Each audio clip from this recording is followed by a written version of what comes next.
අයිබෝවන් යථාර්ථවාදීව ලෝකයේ දෙස බලන්නට සත්‍ය සිදුවීම් සම්පින්ඩනයක පුවත් දිගහැරුම ශ්‍රද්ධා රූපවාහිනී 6:30 ප්‍රධාන ප්‍රවෘත්ති විකාශය සමගින් මම කසුන් සේනානායක ප්‍රථමයෙන් අවධානය දවසේ තතුරගත් ප්‍රධාන ප්‍රවෘත්ති සිරස්තල වෙත.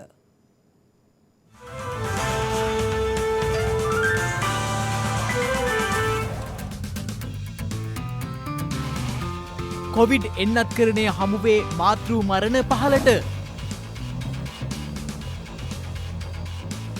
තෙල් සංස්ථාවෙන් විදුලි බල මණ්ඩලයට දැවිතෙල් මෙට්‍රික් ටොන් 5000ක් ඉදිරි දින කිහිපේ විදුලි කප්පාදුවක් සිදු නොවන බවට විදුලි බල මණ්ඩලය පවසයි.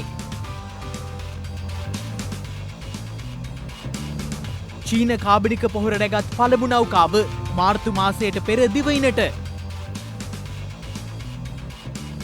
විදේශ රටවලින් පැමිණෙන අයට දින 7ක නිරෝධායන කාල සීමාවක් ඉන්දියාව පනවයි.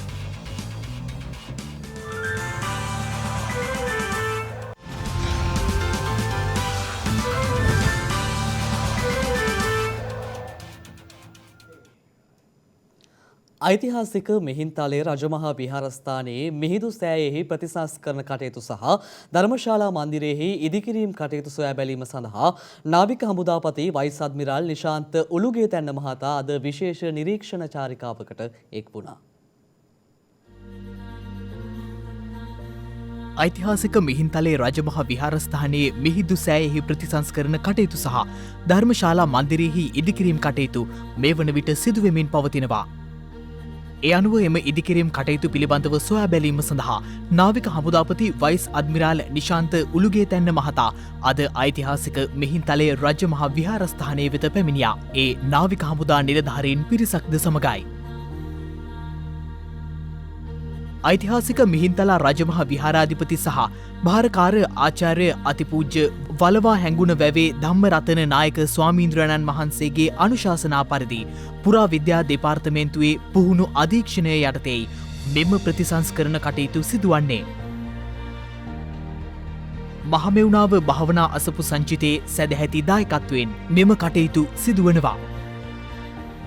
මෙම අවස්ථාවට සේරුවිල මංගල රජමහා විහාරාධිපති ශ්‍රද්ධා මාධ්‍යජාලයේ ගරු අනුශාසක පූජ්‍යපාද අලුදෙනියේ සුබෝධි ස්වාමීන්ද්‍රයන්න් වහන්සේ ඇතුළු මහා සංඝරත්නය වැඩම කර සිටියා.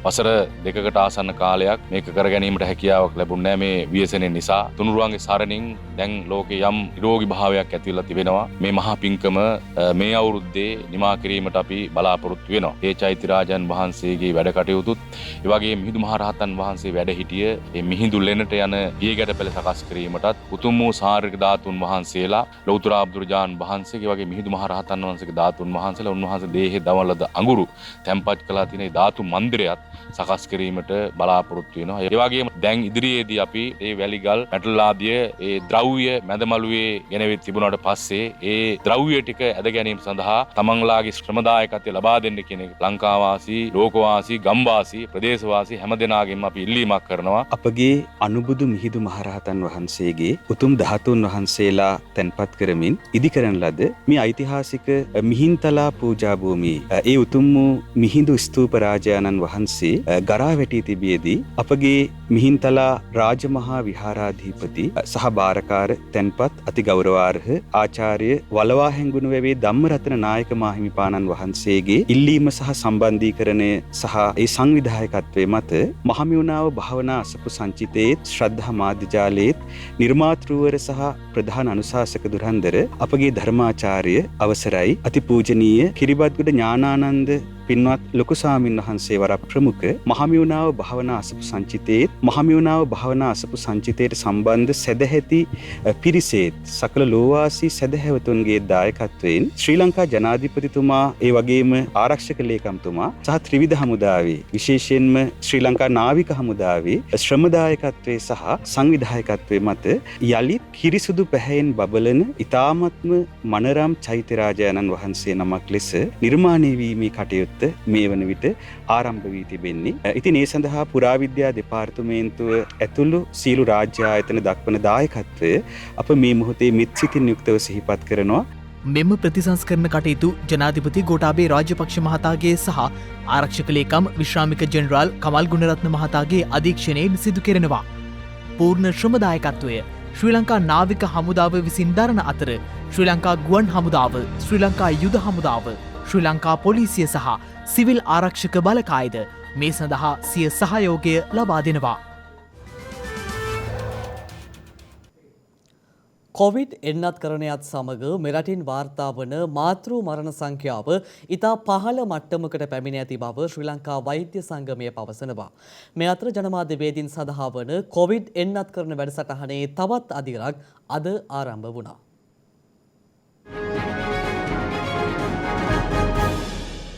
ඊයේ දිනේ මෙරටින් කොවිඩ් ආසාදිතයන් 588 දෙනෙකු වාර්තා වුණා. ඒ අනුව මෙරට සමස්ත කොවිඩ් ආසාදිතයන් සංඛ්‍යාව දැක්වුණේ 5,90,651ක් ලෙසයි. මේ අතර ඊයේ තවත් කොවිඩ් ආසාදිත මරණ 16ක් මෙරටින් වාර්තා වීමත් සමග මෙරට සමස්ත කොවිඩ් මරණ සංඛ්‍යාවද 15,099ක් දක්වා ඉහළ ගොස් තිබෙනවා.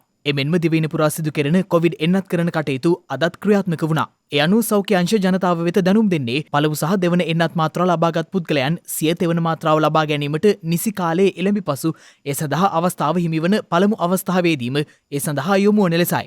ගැබිලි මාතාවන්ට එන්නත් කරණය පිළිබඳව විශේෂ කතිකාවතක් පසුගිය කාලේ නිර්මාණය වුණා. මේ බූස්ටර් එන්නත ඔවුන්ට කොහොමද බලපාන්නේ? ගැබිලි මාතාවන්ට මුලදී තිබ්බේ අපි කුමන එන්නතද ලබා දෙන්නේ? එතකොට අපි ලබා දුන්නේ සයිනෝෆාම් එන්නත. පළමු ගැබ් ගැනීමේදී පළවෙනි සහ දෙවෙනි එන්නත ලබා දෙනවා. එන්නත් මීට පෙර අරගෙන නැත්නම් ඊට පසු හැම ගැබ් ගැනීමකදීම එක එන්නතක් ලබා දෙනවා. මේ එන්නත කුමන හෝ එන්නත් කාණ්ඩයක් හෝ එන්නත් වර්ගයක් වෙන්න පුළුවන්. ඒකේ ගැටලුවක් නැහැ. එතකොට මේ වෙනකොට ගර්භණී මව්වරු විශාල සංඛ්‍යාවකට මේ වෙනකොට දීලා තිනවා. ඒවැ ඇති වුණු ගැටලු සංකූලතා මොනවද? කොච්චර ප්‍රතිශතාත්මකව මේක දීලා තිනවද කියලා මේ තොරතුරු අපි ළඟ තියෙනවා. එතකොට ඒ අනුව අපි බලනකොට ගැබිනි මව්වරු කියන කණ්ඩායමට හුඟක් වාසි තමයි අත් වෙලා තියෙන්නේ. විශේෂයෙන්ම මාතෘ මරණ 56ක් වාර්තා වුණා 2021 වර්ෂයේ අගභාගයේ. දැන් ඒක ඉතාමත් අවමයක් වෙලා තියෙනවා. මම හිතන්නේ ඒක ලොකු ජයග්‍රහණයක්. මේ අතර ජනමාධ්‍යවේදීන් සඳහා වන කොවිඩ් එන්නතේ තුන්වන එන්නත් මාත්‍රාව ලබා දීමේ වැඩසටහන ශ්‍රී ජයවර්ධනපුර රෝහලේදී අද ආරම්භ වුණා. එම අවස්ථාවට එක් වූ ජනමාධ්‍ය අමාත්‍ය ඩලස් අල්හප්පෙරුම මහතාද සිය තෙවන එන්නත් මාත්‍රාව ලබා ගැනීමට කටයුතු කළා.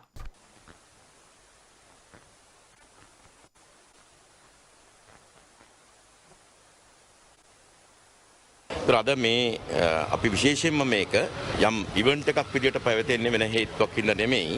මේ රටේ ජනතාව තුන්වෙනි එන්නත ගැනීමට යම් මැලිකමක් දක්වනවා.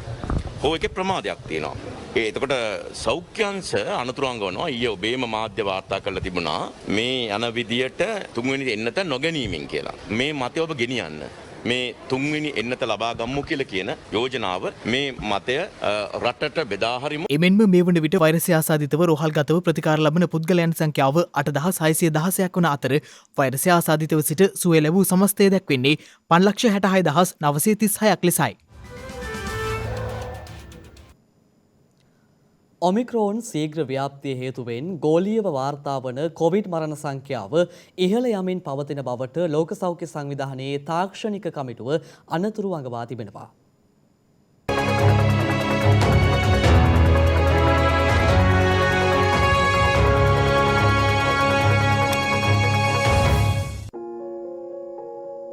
ඔමික්‍රෝන් කොවිඩ් ප්‍රභේදය ලෝපුරා සීග්‍රයෙන් ව්‍යාප්තවීමට හේතුවී ඇති කරුණු පිළිබඳ පැහැදිලි කිරීමක් ලෝක සෞඛ්‍ය සංවිධානයේ COVID-19 තාක්ෂණික ප්‍රධානී මරියා වෑන් ඊයේ සිදු කර තිබෙනවා. ඇය සඳහන් කළ පරිදි ඒ සඳහා ඉවහල් වන ප්‍රධාන හේතුව වන්නේ ඔමික්‍රෝන් ප්‍රභේදය මිනිස් සිරුරේ සෛලවලට පහසුවෙන් සම්බන්ධ වීමයි. එන්නත් කරණයෙන් හෝ රෝගය වැළඳීමෙන් ඇතිවන ප්‍රතිශක්තිය මගහැරීමට පවතින හැකියාව ඒ සඳහා දක්වා ඇති දෙවන හේතුව වනවා. ඩෙල්ටා ඇතුළු අනිකුත් කොවිඩ් ප්‍රභේදයන් මෙන් නොව ශ්වසන මාර්ගයේ ඉහළ කොටසේ ඔමික්‍රෝන් ප්‍රභේදය ප්‍රතිගුණනය වීමද ඒ සඳහා දක්වා ඇති තවත් හේතුවක්. මීට අමතරව ජනතාව වැඩි වශයෙන් ඒකරාශී වීම, උතුරු අර්ධගෝලයේ රටවල ශීත ඍතුව හේතුවෙන් ජනතාව වැඩි වශයෙන් ගොඩනැගිලි තුල රැඳී සිටීම සහ සමාජ දුරස්ථභාවය ඇතුළු සෞඛ්‍ය මාර්ගෝපදේශ පිළිනොපැදීමද ඔමික්‍රෝන් ප්‍රභේදය සීග්‍රයෙන් පැතිරීමට හේතු වී තිබෙනවා. මේ නිසා වෛරසයට නිරාවරණය වීමෙන් වැළකීමට ජනතාව කටයුතු කළ යුතු බවයි ලෝක සෞඛ්‍ය සංවිධානයේ COVID-19 තාක්ෂණික ප්‍රධානී මරියා වෑන් අවධාරණය කළේ. එමෙන්ම ලෝක සෞඛ්‍ය සංවිධානයේ තාක්ෂණික කමිටුව අනතුරු අඟවන්නේ ඔමික්‍රෝන් ශීඝ්‍ර ව්‍යාප්තිය හේතුවෙන් ගෝලීයව වාර්තා වන මරණ සංඛ්‍යාව ඉහළ යමින් පවතින බවයි. මේ අතර විදේශයන්හි සිට පැමිණෙන සියල්ලන්ට අනිවාර්යෙන් දින 7ක නිරෝධායනයක් හඳුන්වා දීමට ඉන්දියාව තීරණය කර තිබෙනවා. ඒ අනුව විදේශයන්හි සිට පැමිණෙන සියල්ලන් නිවෙස්වල නිරෝධායනයට යොමු කරන අතර 8 වන දිනේදී කොවිඩ් පරීක්ෂණයකටද ලක් කෙරෙනු ඇති. මොවුන් ඉන්දියාවට පැමිණීමට පැය 72කට පෙරද කොවිඩ් පරීක්ෂණයකින් ආසාදිතයෙකු නොවන බව තහවුරු කළ යුතුයි. ඔමික්‍රෝන් කොවිඩ් ප්‍රභේදය හේතුවෙන් ඉන්දියාවේ නැවතත් කොවිඩ් ව්‍යාප්තිය ඉහළ යාම මෙම නව පියවර හඳුන්වා දීමට හේතු වූ බවයි එරට සෞඛ්‍ය අංශය අවධාරණය කර ඇත්තේ. එම නව පියවර ලබන අඟහරුවාදා සිට ක්‍රියාත්මක වනු ඇති.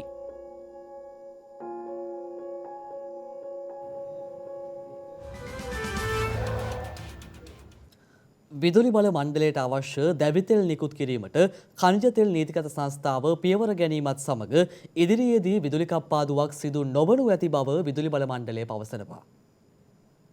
ශ්‍රී ලංකා ඛනිජ තෙල් නීතිගත සංස්ථාව විසින් විදුලි බල මණ්ඩලය වෙත අද දිනේදී දැවිතෙල් මෙට්‍රික් ටොන් 5000ක් ලබා දීමට කටයුතු කර තිබෙනවා. ඒ සම්බන්ධව විදුලි බල මණ්ඩලය විසින් සඳහන් කර ඇත්තේ කොළඹ වරායේ පිහිටි පාවෙන විදුලි බලාගාරය සඳහා දැවිතෙල් මෙට්‍රික් ටොන් 2500ක් සහ සපුගස්කන්ධ විදුලි බලාගාරය සඳහා දැවිතෙල් මෙට්‍රික් ටොන් 2500ක් ලබා දීමට එකඟතාවය පළ කළ බවයි. එහිදී කොළඹ වරායේ පිහිටි පාවෙන විදුලි බලාගාරය මගින් මෙගාවොට් 60ක ධාරිතාවයක් උත්පාදනය කරන අතර සපුගස්කන්ධ විදුලි බලාගාරයෙන් මෙගාවොට් 160ක විදුලියක් නිෂ්පාදනය කරනවා. ඒ හේතුවෙන් අද සහ හෙට දිනවල විදුලි කප්පාදුවක් සිදු නොකරන බවයි විදුලි බල මණ්ඩලය විසින් සඳහන් කර ඇත්තේ. තෙල් සංස්ථාවත් එක්ක සාකච්ඡා කරලා ඒ අඩුපාඩු තෙල් කැලණිතිස්ස බලාගාරයෙන් ලබා දෙන්න කටයුතු. ප්‍රශ්නයක් වුණේ අපි බලාපොරොත්තු නැතුව ගල්ලංගුරු බලාගාරයෙන් එකක් ක්‍රියාවිරහිත වීම. ඒක පිළිබඳව දැන් කටයුතු කරගෙන යනවා. ඒකට යෝජනා දෙකක් තියෙනවා. එකක් ඒකේ යම් කිසි කොටසක් රටින් ගෙන්නන්න වෙනවා නැත්නම් මෙහෙ වාත්තු කරලා දාන්න වෙනවා. ඉංජිනේරුවරු කියන විදිහට තව සතියකින් විතර 300 ලබා ගන්න පුළුවන් වෙනවා. එතකොට අපිට බොහොම ප්‍රවේශමෙන් කටයුතු කරොත් විදුලි විසන්ධි කිරීමකින් තොරව අපිට යන්න පුළුවන් වෙනවා. විදුලි බල මණ්ඩලය විසින් ගෙවීම් සිදු නොකිරීම හේතුවෙන් ලංකා ඛනිජ තෙල් නීතිගත සංස්ථාව විසින් දැවිතෙල් ලබා දීම අත්හිටුවීමට පියවර ගැනීමත් සමග විදුලි බල මණ්ඩලය විසින් ඊයේ රාත්‍රියේත් ප්‍රදේශ රැසකට විදුලිය අත්හිටවනු ලැබුවා. මේ අතර කැලණිතිස්ස විදුලි බලාගාරයේ ජනක යන්ත්‍රයක් සහ කුකුලේගඟ ව්‍යාපෘතියේ ජනක යන්ත්‍ර දෙකක් අක්‍රිය වීම හේතුවෙන් පෙරේදා පස්වරුවේද හදිසියේම දිවයිනේ ප්‍රදේශ රැසකට විදුලිය විසන්ධි කෙරුණා. කෙසේ නමුත් පෙරේදා දිනයේම කුකුලේගඟ ව්‍යාපෘතියේ ජනක යන්ත්‍ර දෙක යථා තත්ත්වයට පත් කෙරෙනු අතර කැලණිතිස්ස බලාගාරයේ ජනක යන්ත්‍රයේද ඊයේ පස්වරුවේ යථා තත්ත්වයට පත් කර තිබෙනවා. හදිසියේ විදුලිය මිලදී ගත්තත් ඒක දුවන්නත් තෙල් නැති වුණොත් බැරි වෙලාවත් හරිම අවිනිශ්චිත තත්ත්වයකට අපිපත් වෙනවා. මේක තාක්ෂණික අනාවැකයක් මම මේ කියන්නේ. යම්කිසි කප්පාදුවකට දැන් ඊයේ ගියා වගේ යන්නේ. දැන් ඊයේ ගියා අද නැහැ. අපි දැන් මේ ඉන්නේ මාජින් එකේ ක්‍රිටිකල් තැනක ඉන්නේ. ඉතින් එතකොට මේක රටකට හොඳ නැහැ. මිනිස්සුන්ට හොඳ නැහැ. දැන් මේ වෙනකොට අපේ තියෙන ජල විදුලි තත්ත්වයේ ස්ටෝරේජ් එක දැනට තියෙන්නේ 75ක් වගේ ප්‍රමාණයක්. ඉතින් දැන් මේ වර්ෂාව සරු කාලයක් නෙවෙයි වර්ෂාව අඩු වෙන කාලයක්. ඒතර වර්ෂාව අඩු වෙලා තර්මල් පවර් වැඩි වෙන දාන කාලයක්. ඒ වෙලාවේ තර්මල් බලාගාර දුවන්න තෙල් නැත්තම් ඉතින් ඊට පස්සේ අපිට තියෙන්නේ කපන්න. මේක ඇවිල්ලා බලහත්කාරයක් නෙවෙයි. මේක ඇවිල්ලා මේ නැචරලි වෙන දෙයක්. මේ සිස්ටම් එක ස්ට්‍රෙස් වෙලා තියෙන්නේ. මේ සිස්ටම් එකට අවුරුද්දක් ගානේ මෙගාවොට් 200ක් 250ක් 300ක් එකතු වෙන්න ඕන. එතකොට තමයි මේ ස්ට්‍රෙස් වෙච්ච ප්ලාන්ට් අයින් කරලා මේන්ටෙනන්ස් කරලා ආයි අරගෙන මේක දුවන්න පුළුවන්. ඒ ක්‍රියාදාමයෙන් වෙන්නේ නැහැ අලුතෙන් මැෂින්ස් එකතු වෙන්නේ නැතිකොට. මොනවාද ජනනීය පැත්තට යන්නම ඕනේ. අපිට උදේ ඉඳන් හවස වෙනකන් උතුරු ඉඳන් දකුණට ඉර පායන රටක් නෙමේක. ඔළුවට කෙලින් ඉර පායන රටක ඉරේලියෙන් විදුලිය ගන්න බෑ ගුවම දැන් තියෙන නැති වෙන තාක්ෂණය. ත්‍රිකුණාමලය තෙල් ටැංකි පිළිබඳ කිවිසුම අත්සන් කිරීමත් සමග මෙරටට ලැබෙන ඩොලර් ප්‍රමාණය සහ ඒ ආශ්‍රිත කටයුතු සිදුවන ආකාරය සම්බන්ධයෙන් බලශක්ති අමාත්‍ය උදේ ගම්මන්පිල මහතා අද මාධ්‍ය වෙත අදහස් පළ කළා. අපි ටැංකි 24ක් භාවිතා කරනවා තෙල් සංස්ථාවේ අවශ්‍යතාවය සඳහා. ඒ ටැංකි 24 අලුත් වැඩියා කිරීමට ඇමරිකන් ඩොලර් මිලියන 25ක් පමණ යතයි තෙල් සංස්ථාවෙන් ගණන් බලලා තියෙනවා. ඒ මුදල අපි වහාම ලබා දෙනවා. දවස් 11ක 12ක ආදායම තමයි මේ සඳහා වැය වෙන්නේ. ඉතින් මේ මුදල අපි තෙල් සංස්ථාවට ලබා දෙනවා. ඒකත් එක්ක අපිට පුළුවන් වෙනවා තෙල් ප්‍රවාහන වියදමෙන් වාර්ෂිකව රුපියල් බිලියනයක් ඉතිරි කරන්න. ඉන්දියාවට ලබා දෙන තෙල් ටැංකි වලට මේ රටට යම් මුදලක් ලැබෙනවා. ඩොලර් 1387ක්. මොකද මේ වෙන විට ගිවිසුමක් තිබුණා. පෞද්ගලික ආණ්ඩුව එකඟ වෙච්ච ඒ ගිවිසුමේ තිබ්බේ ඩොලර් 1000ක් දෙන්න ඕනි කියලා. අපි ඒකට ඇමරිකාවේ උද්දමනය එකතු කරලා තමයි එක ටැංකියකට ඩොලර් 1387ක් කියන ගාණ හදාගත්තේ. ඒතර සාමාන්‍යයෙන් ඇමරිකානු ඩොලර් වලින් බද්ධ ගණනය කරලා තියෙන නිසා ඇමරිකාවේ උද්දමනය මත තමයි අනාගත බදු මුදල වැඩි කිරීම තීරණය වෙන්නේ. සාමාන්‍යයෙන් ඒතර අපේ ආදායම පැත්තෙන් බැලුවොත් ඇමරිකාවේ උද්දමනය මත 2%කින් වැඩි වෙනවා. වාර්ෂිකව 10%ක් 12ක් අතර ප්‍රතිශතයකින් මේ බදු මුදල වැඩි වෙනවා. එතකොට බදු දෙන ආදායමෙන් 49ක් කරපැත්තට යනවද? නෑ. බද්දෙන් 49ක් දරන්නේ ඉන්දියානු සමාගම 51ක් දරන්නේ තෙල් සංස්ථාව. ලංකා ආණ්ඩුවට සමාගම විසින් තෙල් ටැංකි 61 පාවිච්චි කරනවට වාර්ෂික බදු මුදලක් ගෙවනවා. එතකොට බදු මුදල 100%ක් ලංකාවට අයිති. හැබැයි බද්දෙන් වැඩි කොටස ගෙවන්නේ තෙල් සංස්ථාව. ඒ වගේම දැන් ඔය භූමිය අපේ භූමියට උන් බදු මුදලක් ගෙවන්නේ නැහැ.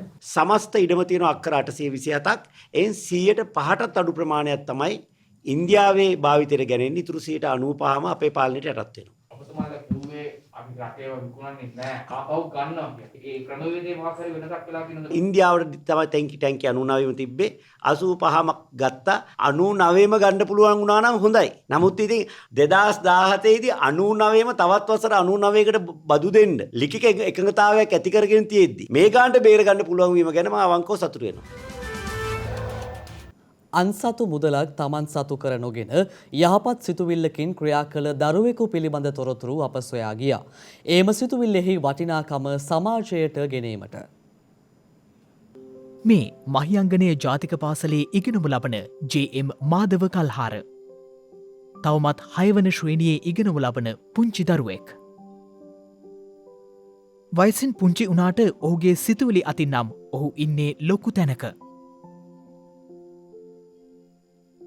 මේ පුංචි දරුවා සිය සීයා වන පී.ජී. ධර්මදාස මහතා සමග ඥාති නිවසකට යමින් සිටියේදී රුපියල් 30,000ක මුදලක් බිම වැටී තිබෙනු දැක ඇති අතර පුංචි මාධවගේ සිතට ආවේ මෙම මුදල් කෙසේ හෝ අයිතිකරුවාට ලබා දිය යුතුයි යන සිතුවිල්ලයි.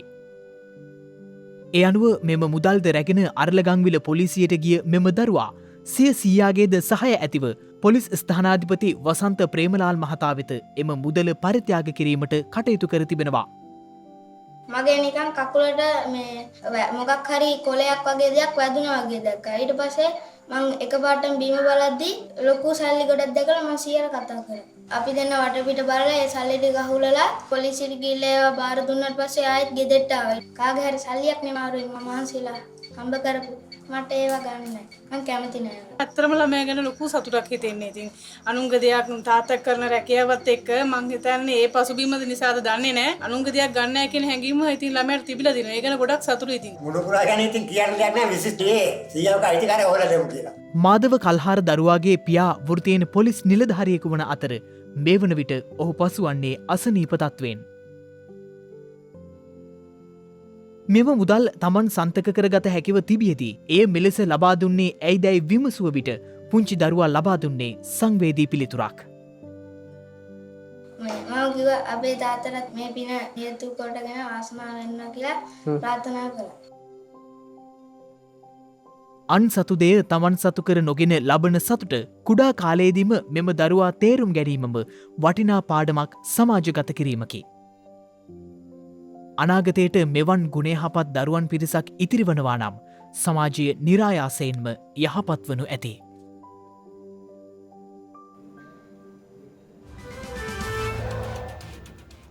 දැන් තවත් දේශීය පුවත් කිහිපයක් කෙටියෙන්.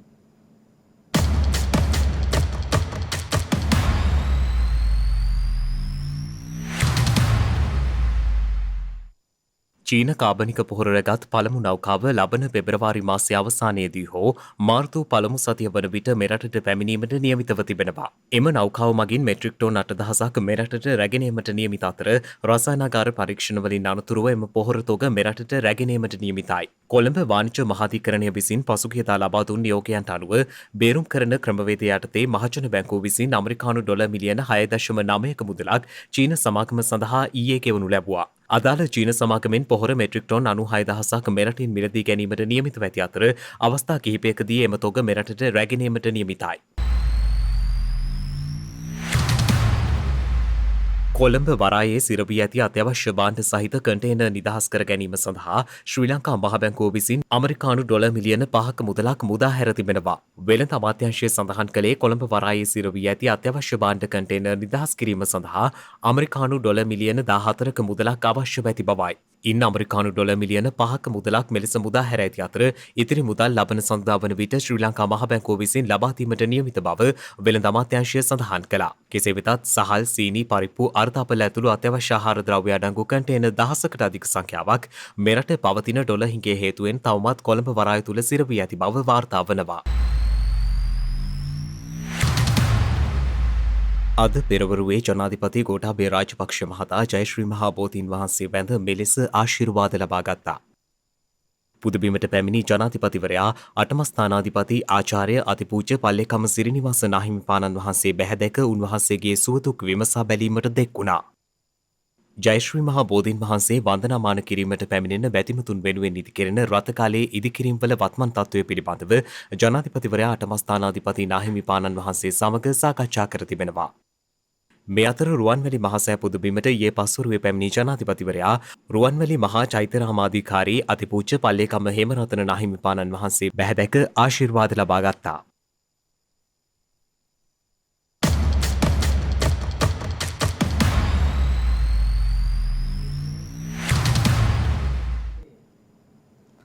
අද සූදානම අධිෂ්ඨානශීලී පුද්ගලයෙක් ළඟ නවතින්න. ඒ ඔබේ අධිෂ්ඨානය සමග ඉස්සරහට යන්නට ඔබට කියලා දෙන්න. යසස්වි ජයිස්වාල් ඉන්දියාවේ උත්තර ප්‍රදේශ් ප්‍රාන්තයේ උපත ලද දරුවෙක්. ඒත් නොසිතූ ජීවිත අභියෝග රැසක් විඳ තරා ගන්නට සිදුවන දරුවෙක්. යශස්වි ජයිස්වාල් අවුරුදු 10 දී තමන්ගේ නිවස අතහැර මුම්බායි වෙත යන්නේ තමන්ගේ සිහිනයක් වෙනුවෙන්. ඒ ක්‍රිකට් ක්‍රීඩකයෙකු වීමේ සිහිනය දරාගෙන. ඒ වගේම ආර්ථික අපහසුතා තිබීමත් ජයිස්වාල් නිවස අතහැර යාමට හේතුවක්. ඔහුට ඉන්න හිටින්න තිබුණේ කිරි වෙළඳ සැලක. ඒ එහි සේවය කරමින් කාලයක් යද්දී වෙළඳ සැල් හිමිකරු පුංචි ජයිස්වාල් වෙළඳ සැලෙන් පිටමන් කරනවා. මේ නිසාම මුම්බායිහි පිහිටි පුංචි කූඩාරමක් වසර ගණනාවකට ජයිස්වාල්ගේ නවාතැන බවට පත් වුණා. හැබැයි විදුලිය වැසිකිලි පහසුකම් මේ කිසිවක් එතන තිබුණේ නැහැ. ඒ වගේම ඔහු රැකියා කිහිපයකම නිරත වුණා. ඒ කොහොම වුණත් කෑමට යමක් ගන්න නොහැකිවීම නිසාම කුසගින්නේ නිදාගත් දවස් බොහෝමයක් ජයිස්වාල්ට තිබුණා. ඒත් හැම තැනකම ඔහුට වැදගත් වුණේ සිහිනය. ක්‍රීඩා කරන්නේ නා අනෙක් දරුවන්ට රස කෑම වේලක් ලැබුණත් දෙමාපියන් ඒවා රැගෙනාවත් ජයිස්වාල්ට නම් ඒක හීනයක් විතරක් වුණා. ඒ නිසා ඔහු තනිවම තමයි තමන්ගේ කෑම බීම පවා හදාගත්තේ. ඒ හැම මොහොතකම ජයිස්වාල් ළඟ තිබුණ එකම දේ තමන්ගේ අරමුණ සිහිනය. ඒ නිසාම හැම අභියෝගයක්ම දරාගත් ඔහු අවසානයේ ඉන්දීය වයසවුරුදු 16 කණ්ඩායම නියෝජනය කරනවා. නැවතුනේ නැහැ. අවුරුදු 19න් පහළ ක්‍රිකට් කණ්ඩායමේත් ඉන්දීය නියෝජනයක් බවට ඔහු පත් වුණා. ආසියානු වයසවුරුදු 19න් පහළ තරගාවලියේ ඉන්දීය ජයග්‍රහණය පිටුපස ජයිස්වාල් කියන්නේ ලොකුම ශක්තියක්. ඒ එම තරගාවලියේ වැඩිම ලකුණුලාභියා මෙන්ම තරගාවලියේද වීරයා බවට පත්වෙමින්. අපි නවතිමු ජයිස්වාල් ළඟ. ඔහුට නැති තැන් ඔහු ඇති තැන් බවට පත්කරගත්තේ සිහිනය, ඉලක්කය, අරමුණ මේ ඔස්සේ ගමන් කරමින්. ඉතින් අපි නැවතුනාට ජයිස්වාල් නැවතුනේ නැහැ තවම. අපි නැවතුනේ ඔහු ගැන දැනගන්න විතරයි. ඒ දැනගැනීමත් එක්ක දැන් අපේ සිහින අරගෙන අපිත් ඉස්සරහට යමු. හැම අභියෝගයක්ම පරාජය කරමින්.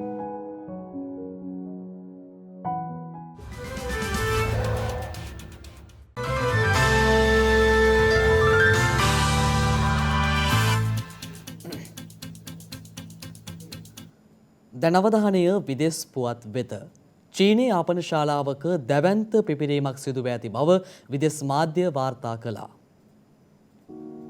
නිරිතදිග චීනයේ කොන්චින්නුවර ආපන ශාලාවක ගෑස් පිපිරීමක් හේතුවෙන් එම ගොඩනැගිල්ල කඩා වැටී තිබෙනවා. ඒ හේතුවෙන් පුද්ගලයන් 20 දෙනෙකු පමණ සිරවී සිටි බවයි විදෙස් මාධ්‍ය වාර්තා කළේ. එමෙන්ම කඩා වැටෙන ගොඩනැගිල්ලේ සුන්බුන් අතරින් පුද්ගලයන් 9 දෙනෙකු බේරා ගැනීමට හැකි වී තිබෙනවා. නාගරික ගිනි නිවන සේවා දෙපාර්තමේන්තුව මගින් මුදා ගැනීමේ මෙහෙයුමට වාහන 50ක් පමණ යොදවා ඇති අතර චීන හදිසි සේවා කළමනාකරන අමාත්‍යාංශය සඳහන් කළේ ජීවිතාරක්ෂක කණ්ඩායම් එහි පිටත් කර යැවූ බවයි. එහිදී සිදු කළ සෝදිසි මෙහෙයුම්වලදී අනාවරණය වී ඇත්තේ අවම වශයෙන් 16 දෙනෙකු ජීවිතක්ෂයට පත්ව ඇති බවයි. අනෙකුත් පුද්ගලයන් සොයා මේ වන විට මෙහෙයුම් ආරම්භ කර ඇති බවයි නාගරික ගිනි නිවන සේවා දෙපාර්තමේන්තුව අවධාරණය කර ඇත්තේ. මේ අතර දින කිහිපයක සිට පැවති ප්‍රචණ්ඩ ක්‍රියාවලින් පසු කසකස්ථානයේ ප්‍රධාන නගරය වන අල්මාටි නගරයේ වීදි කිහිපයක් යළි අත්පත් කර ගැනීමට ආරක්ෂක අංශ සමත්ව තිබෙනවා. ඒ මැඩ පැවැත්වීම සඳහා රුසියානු හමුදාවද කැඳවනු ලැබූ අතර ඒ සම්බන්ධයෙන් කසකස්ථාන ජනාධිපතිවරයා රුසියානු ජනාධිපති පුටින් වෙත ස්තුතිය පළ කර ඇති බවයි විදේශ මාධ්‍ය වාර්තා කළේ. මෙලෙස රට පුරා උද්ඝෝෂණ ආරම්භ වූයේ ඉන්ධන සඳහා ලබා දුන් සහනයක් ඉවත් කිරීමට එරට රජය තීරණය කිරීමත් සමගයි. අනතුරුව එරට අගමැතිවරයා ප්‍රමුඛ රජයේද ඉල්ලා අස් වුණා. මෙලෙස කලහකාරී ලෙස හැසිරෙන උද්ඝෝෂකයින්ට අනතුරු ඇඟවීමකින් තොරව වෙඩි තබන ලෙසද කසකස්ථාන ජනාධිපතිවරයා විසින් නියෝග නිකුත් කර තිබුණා. රජයට එරෙහිව පැවැත්වෙන උද්ඝෝෂණ පාලනය සඳහා ඔහු එම නියෝගය නිකුත් කර ඇති බවයි විදේශ වාර්තා සඳහන් කළේ.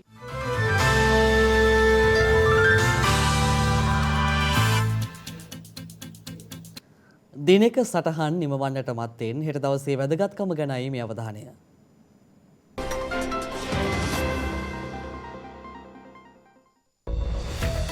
හෙට ජනවාරි 9 වැනිදා කීර්තිමත් විද්වතෙකු රාජ්‍ය තාන්ත්‍රිකයෙකු මෙන්ම දක්ෂ කතිකයෙකු වූ පොන්නම්බලම් අරුණාචල මහතා අභාව ප්‍රාප්ත වී ඇත්තේ 1924 වසරේ ජනවාරි මාස 9 වන දිනයි. එමෙන්ම ශ්‍රී ලංකාවේ සිවිල් සේවයට පත් වූ පළමු ලාංකිකයා වන්නේද එතුමායි.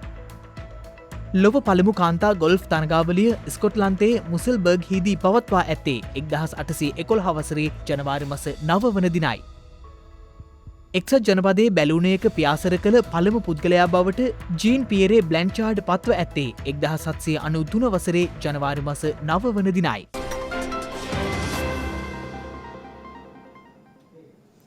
එත් සමගින් ශ්‍රද්ධා ප්‍රධාන ප්‍රවෘත්ති විකාශය නිමාවට පත් වෙනවා. හමුවෙමු හෙටත් සවස 6:30ට. තෙරුවන් සරණයි. නමෝ බුද්ධාය. මෙවැනි වැදගත් පුවත් නැරඹීම සඳහා ශ්‍රද්ධා TV News YouTube channel එක subscribe කර සීනුව සලකුණ වන්න.